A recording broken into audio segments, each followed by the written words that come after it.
Hey there guys, alright, today we are watching a video from History March. It has been a couple of years since I last watched a video from them. I do love this channel. So let's see what happened with the Battle of Kosovo in 1389. The last stand of the Christians against Ottoman expansion. Documentary. Before we dive in, make sure you go and check out the links in the description box below. I would love if you join the Discord, follow me over Twitch, and please do go check out my two gaming channels here on YouTube. One is for stream VODs, and then the other is for edited content. Now, with all that said, nothing else to discuss here at the beginning of this video. Let's just dive right in.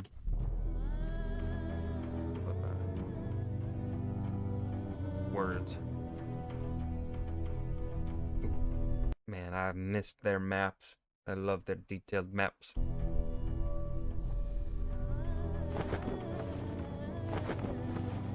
After the disastrous defeat at Maritsa Oh, the voice.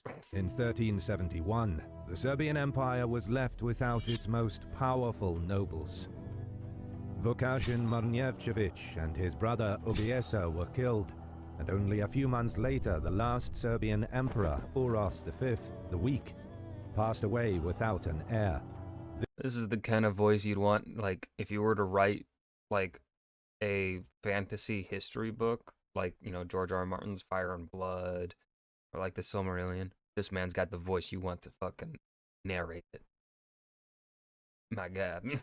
This effectively put an end to the Am I already thinking about my own being narrated by him? Yes. Will that ever happen? Probably not. Manich dynasty that held the reins of power But we can only hope. I'm getting distracted. for over 2 centuries. The realm disintegrated as the local lords carved out their own territories within the boundaries of the fallen empire. The Christian domains in the region were now in a difficult position. Fragmented, none had the strength to hold off the Ottoman armies. But although Sultan Murad I could have defeated his neighbors one by one, he knew that controlling the newly conquered areas would not be easy and could provoke a potential creation of an anti-Ottoman coalition. So the Sultan decided on a different strategy. Instead of seizing lands of the defeated forces, he offered peace to the Dijanović noble family in exchange for vassalship. A similar strategy was executed in Bulgaria, which was threatened the most by the Ottomans, but also Byzantium, which could only find safety behind the walls of Constantinople. Being further west, Prince Marko, the son of the dead king Vukašin, probably did not become an Ottoman vassal immediately after the defeat at Maritsa. But having lost much of his troops in the battle, he was no longer able to stop nearby Serbian nobles from seizing his territories. To stay in power, he was eventually forced to recognize Ottoman suzerainty. With this, Sultan Murad secured peace in the Balkans and had significantly expanded the Ottoman sphere of influence. At the same time, he used the annual tribute paid by the Christian vassals to finance preparations for future campaigns and establish strongholds that would serve as staging points for spreading Islam further into Europe. Yes. While there was peace in the Balkans, Prince Lazar emerged from the ruins of the Serbian Empire as the most powerful nobleman. He used the fall of the Mrnjavčević family after the Battle of Maritsa to consolidate his position. His ally and son-in-law, Vuk Branković, took Skopje from Prince Marko, the former capital of the Serbian Empire. Then, in autumn of 1373, Lazar banded together with the Bosnian Ban Tvrtko and a Hungarian nobleman, Nicholas Garai, to form a coalition against his rival, Prince Nikola Altamanović. Outnumbered and attacked from all sides, Nicola's dominion was conquered and divided between the three allies. And in 1379, the area of Braničevo in the north also fell to the ambitious Lazar. These expansions strengthened Lazar's tax base and manpower, while the newly acquired mineral wealth financed recruitment of more troops. Soon enough, Lazar deemed himself the ruler of all Serbian lands, openly Bold claim. claiming the right over all remnants of the former Serbian Empire. To the west, the Bosnian Band Tvrtko was also on the rise, and in 1377 he was crowned as king of the Serbs and Bosnia in the Milićevo monastery, thus also showing ambition to unite all Serbian lands into one powerful kingdom. Ooh, we got a rivalry brewing. Despite the conflicting ambitions, both Lazar and Tvrtko remained faithful allies. What? That's not gonna go well. Ignoring their disagreements, guided exclusively by realpolitik. While the Balkan states were dealing with their problems, Sultan Murad renewed his offensive. In 1380, small Ottoman contingents regularly ventured into Christian territory, primarily to plunder, disrupt the enemy's economy, and implant fear among the population, but also to scout rival armies. Bulgaria But those are your vassals. suffered the brunt of these raids, especially in the area south of Balkan Mountains.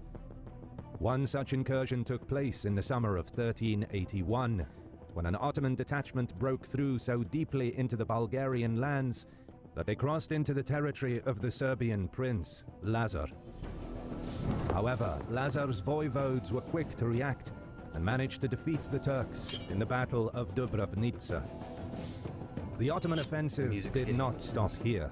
With a new attack in 1383, the Turks occupied Ceres, one of the most important cities in Macedonia, and 2 years later, Sofia was conquered. The way to Serbia was now open, and indeed in 1386, a strong Ottoman army attacked, taking the important city of Niš, from where they proceeded towards Lazar's capital, Kruševac. But Lazar intercepted and dealt a heavy defeat on the Ottomans in the Battle of Pločnik. The Turks withdrew from Serbia, but kept hold of Niš.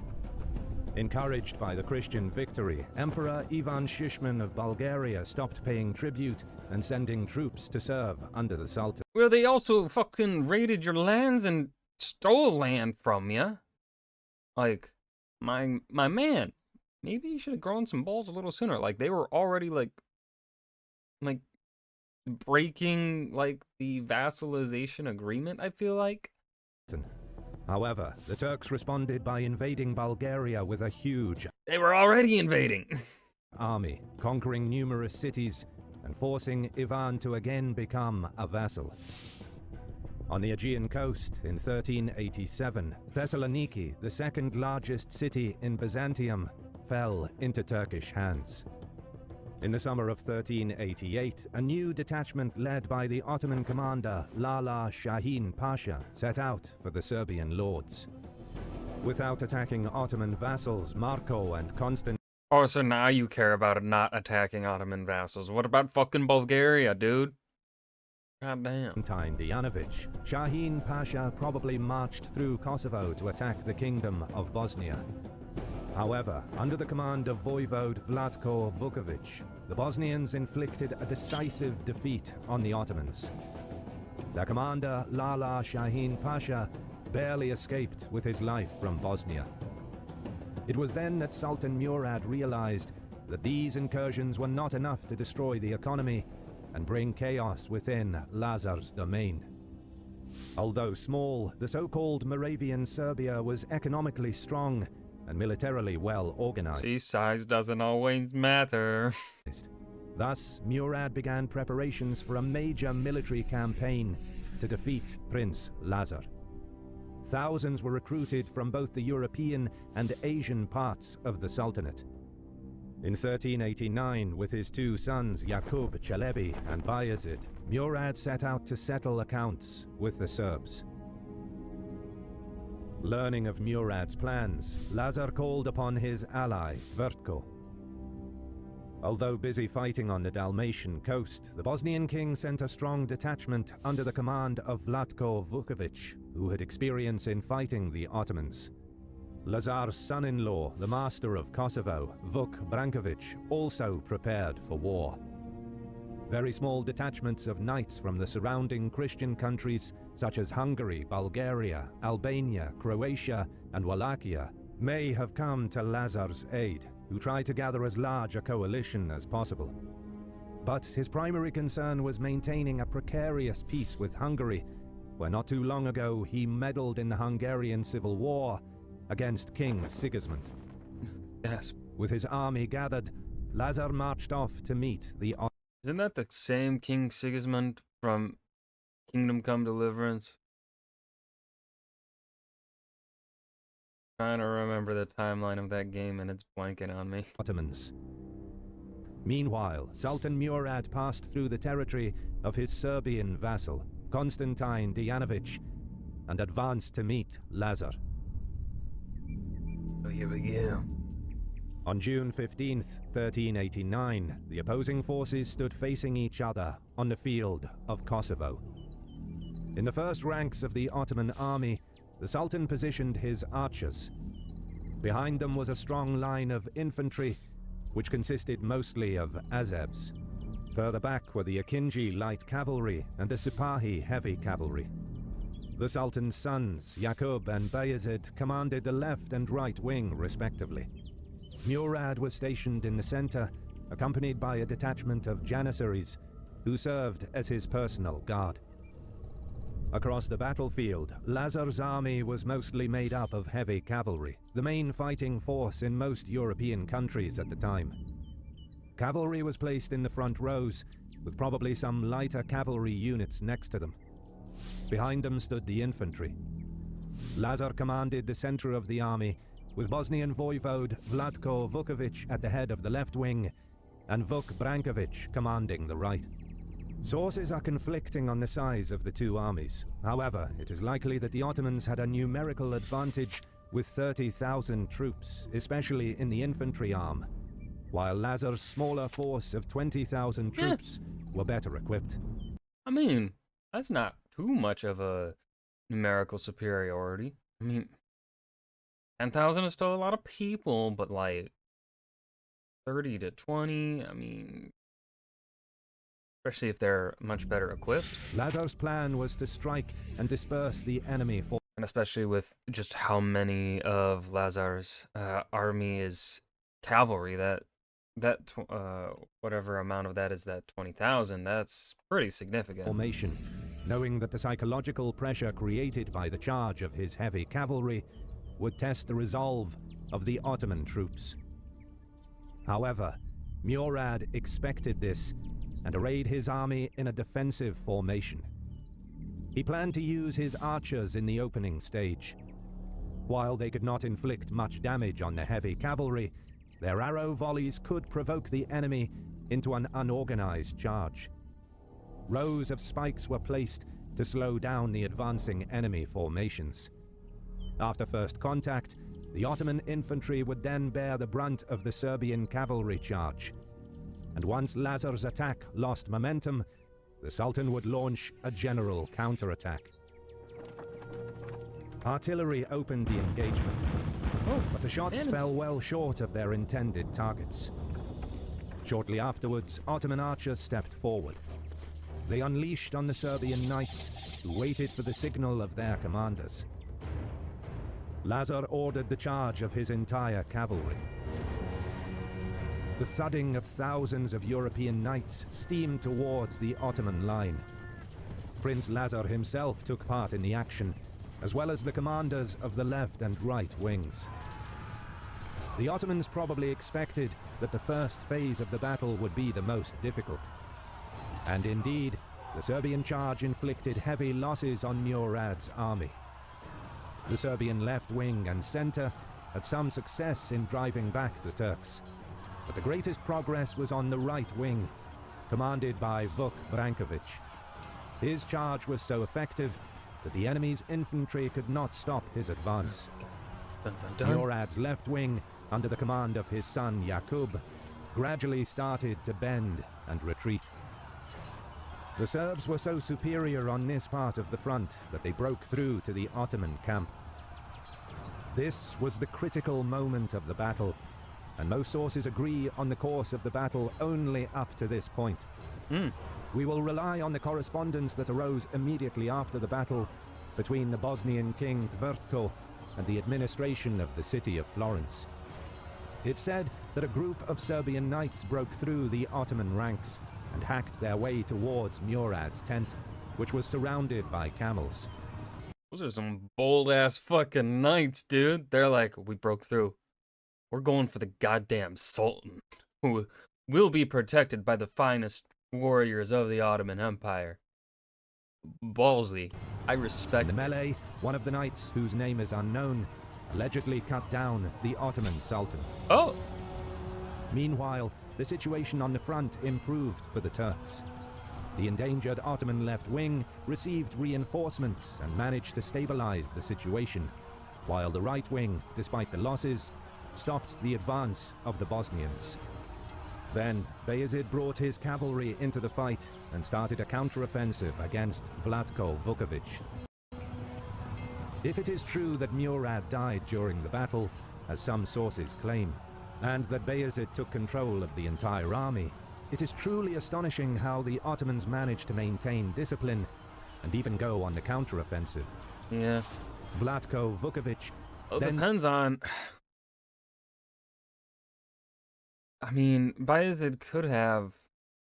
I'm sure it's not too unbelievable to believe that... well, confusion... They didn't... My guess is if they didn't break... I mean, of course, this is just me speculating. My guess would be, since the Ottomans aren't breaking, I'm gonna guess that Murad did not die in that attack, but was gravely injured and was able to show himself, but then had to be treated by doctors.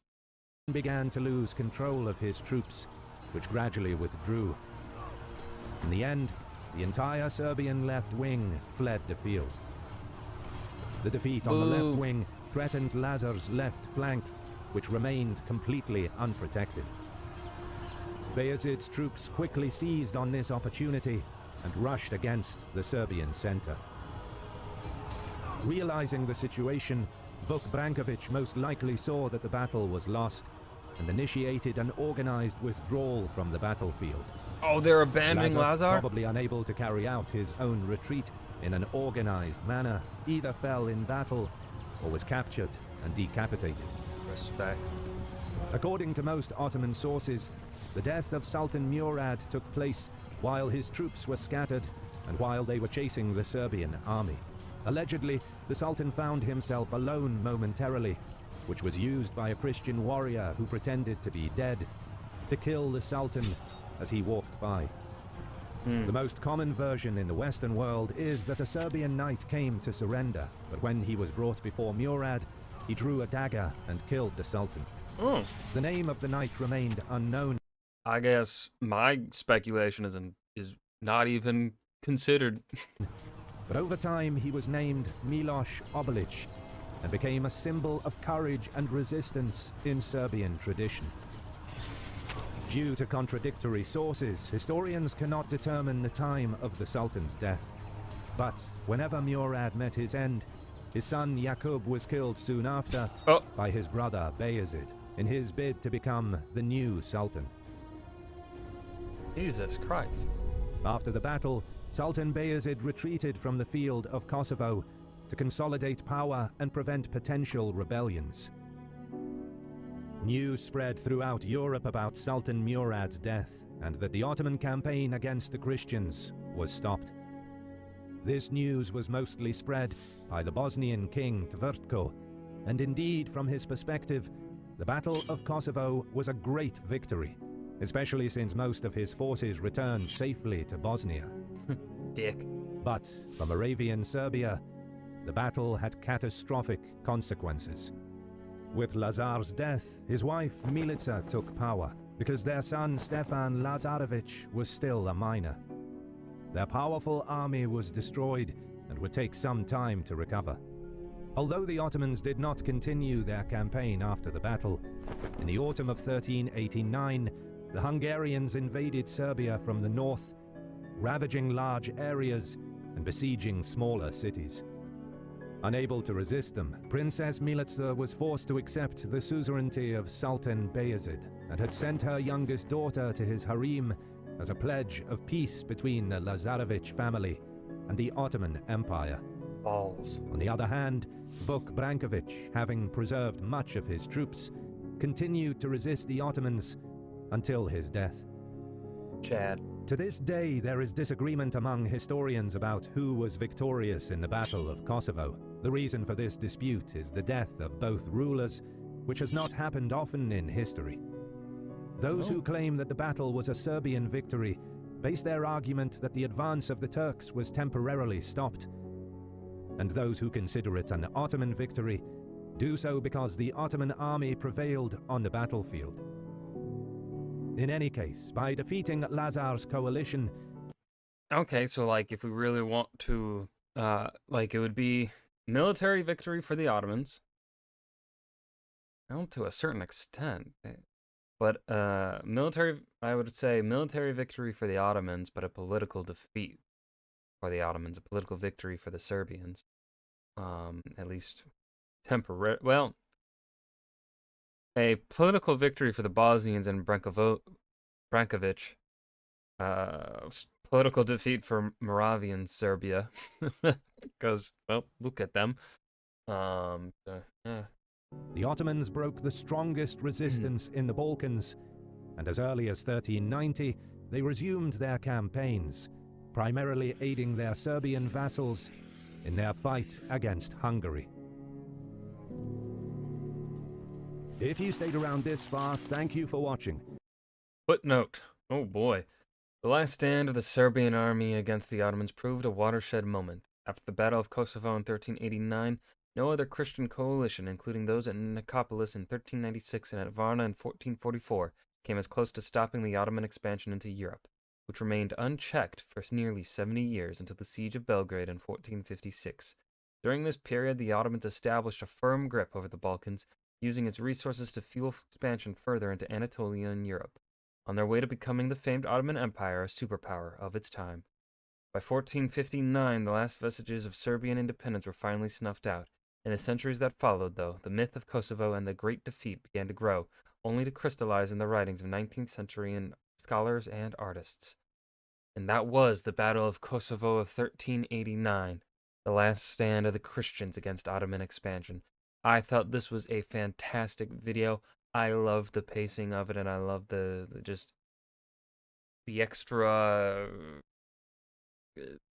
history that was going around. It wasn't just, the battle. I like it when the channels that talk about the military history do talk about the political stuff happening extraneously, which also are important to understanding the battle, both of its how we got to the battle and then what happened immediately after, blah blah blah. I love it when they do that.